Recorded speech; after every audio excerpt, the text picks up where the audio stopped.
Surely no animal has more justly deserved the praises showered upon it than the horse, that noble and courageous friend of man, who serves his masters in every sphere of life with such intelligent faithfulness. The world admires the horse and still finds it indispensable, even in these mechanical days. Britain is no exception. Indeed, so firmly is the horse established in this island that there are far more horses than mechanical vehicles, and they are found in every branch of agriculture, commerce, and industry.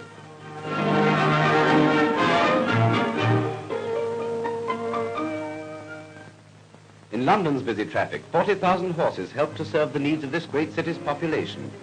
With the frequent halts which distribution entails, horses are particularly suitable, and one famous company alone uses 3,500. Another familiar sight in any large town is the great brewers' drays, whose 4-ton loads are drawn by magnificent Shire horses.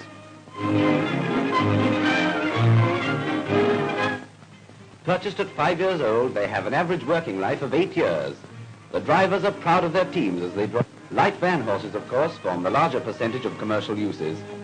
By the way, one of these was once in a famous circus. And this pony is certainly attractive enough for any show. The condition of the horses is really a reflection of their stables. With the Britisher's natural love of animals, these names are a symbol of his affection. He gives the best to his equine friends. Saddlery is still the craftsman's job, for machinery is not yet clever enough to make and fit a collar.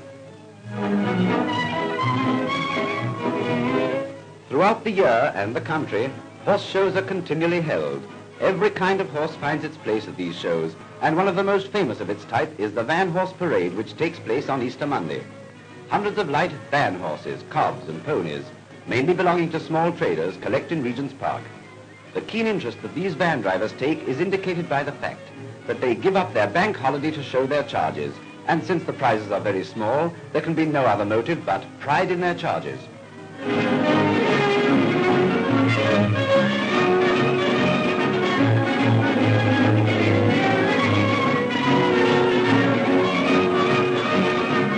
The Lord Mayor of London presents the prizes. Every type of van and every size of animal can be seen at this fine show. And when the presentations by the Lord Mayor start the 5-mile procession, the crowd lines the route. Another show that is really unique is the Costers' Parade. Costers were originally itinerant street traders, but the term now applies only to a particular London type, who are symbolized in the pearly kings and queens.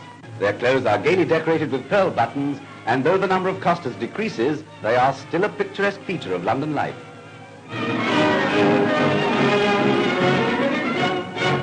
It may seem strange for such a highly industrialized country as Britain to retain such historic transport relics as the coach, yet every year brings more enthusiasm for the coaching map, in which several teams of 4 in hand start from Windsor Castle and proceed through the great park. They make a grand sight, a link with the past, and an admiration for the present.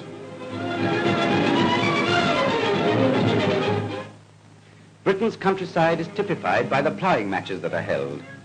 Teams of Clydesdales, Suffolks and Shires are driven by expert ploughmen to whom even the slightest deviation from the straight and narrow path, or rather furrow, is unforgivable.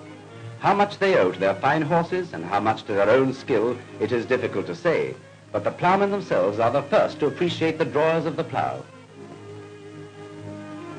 One wonders what this mother and son might think of their sturdy relatives, for relatives they are, though maybe very distant. And this dapple grey youngster too.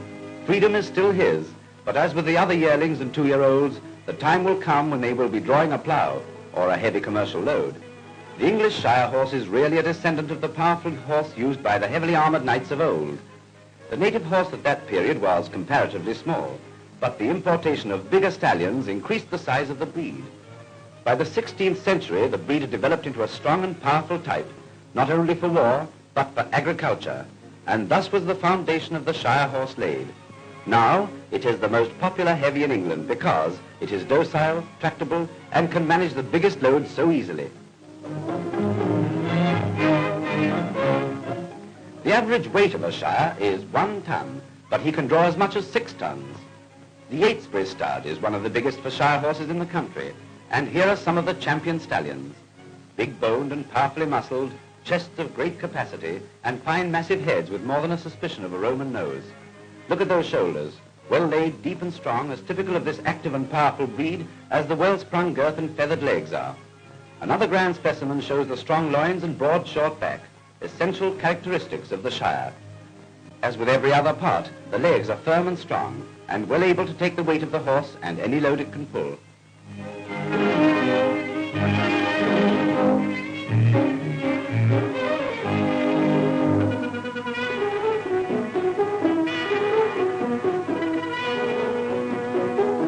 With symmetrical outlines and a bold, free action, with strength, docility and intelligence, the combination makes one of the world's best cart horses.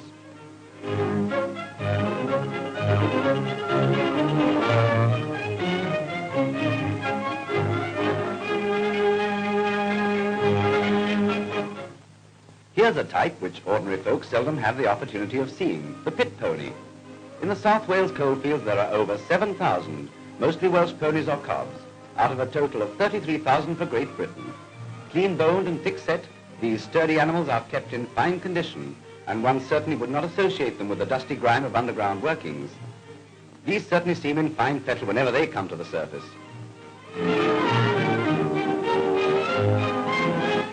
Now here's a place that hard-working horses dream about, where, just as the knights of old hung up their swords, so these lucky nags hang up their shoes, for they've finished with work.